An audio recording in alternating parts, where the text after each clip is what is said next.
All right, let's dive right in. If you're in one of the helping professions, you know that every single decision you make can literally change a life. So, how do you make sure it's the right one? Well, today we're talking about a really powerful framework that's like a compass for those critical moments of uncertainty. So picture this. A client is sitting right in front of you, and they are in the middle of a crisis. The clock's ticking. You've got this whole toolkit of interventions and methods you could use, but which one do you pick? This isn't just some textbook question. It's the daily reality for practitioners everywhere. So let's imagine two practitioners. First, you've got practitioner A. She decides to take an intuitive leap. She just learned this cool new art therapy technique at a workshop, and she tries it out on a child with some behavioral issues. It feels right. But then you have practitioner B.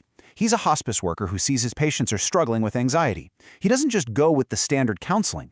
Instead, he stops and he asks himself, what does the actual research say is the most effective approach for this exact group? He's looking for proven strategies. That systematic, question-driven approach that practitioner B took?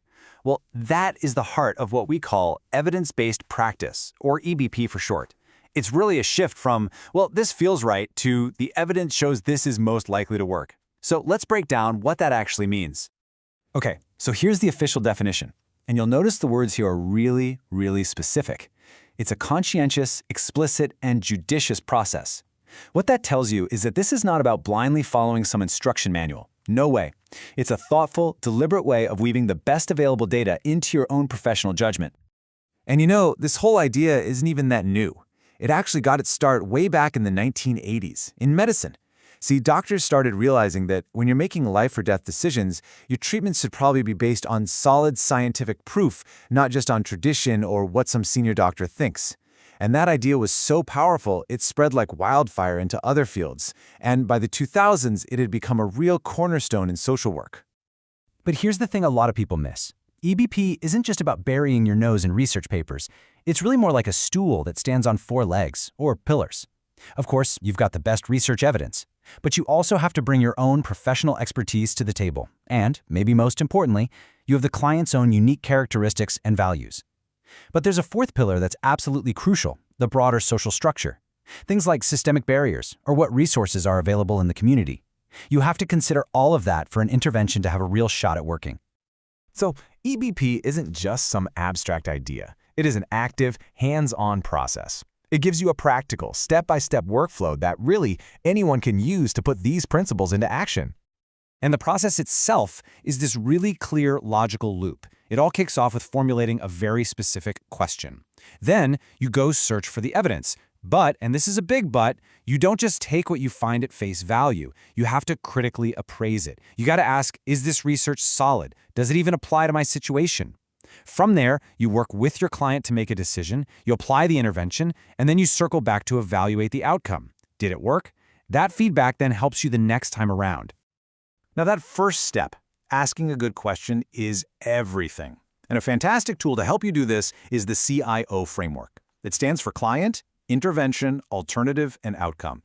So for example, you could ask, for a classroom of students who are suffering after a bullying incident, that's your client, is community-building education, your intervention, more effective than group therapy, your alternative, at reducing their distress and preventing it from happening again, the outcome? See how that just completely sharpens your focus?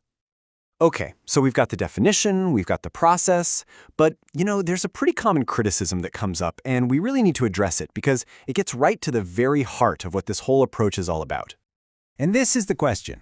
People worry, doesn't this just devalue a professional's intuition, their creativity, all those years of hard-won experience? Does it turn a deeply human practice into some kind of robotic, checklist-following exercise? It's a fair question. This quote, I think, just completely flips the script on that whole debate. The challenge, especially in complex fields like social work, isn't that we're drowning in all this restrictive evidence that tells us what to do. It's the opposite. For so many of the toughest problems we face, we just don't have enough good evidence. So the goal of EBP isn't to tie our hands, it's to push us to find and to build the knowledge we so desperately need. So let's just be crystal clear about this. The huge misconception is that EBP is some rigid manual that replaces your professional judgment. No. The reality is that it's a dynamic framework that informs and actually empowers your judgment. It gives you the best possible information so you can make the best possible call. In fact, If you think about it, true EBP actually demands more skill, not less. It requires some serious critical thinking to know what evidence is good and what's junk. It demands real professional wisdom to know how to adapt that evidence to a unique person in a unique situation. And maybe most of all, it demands courage.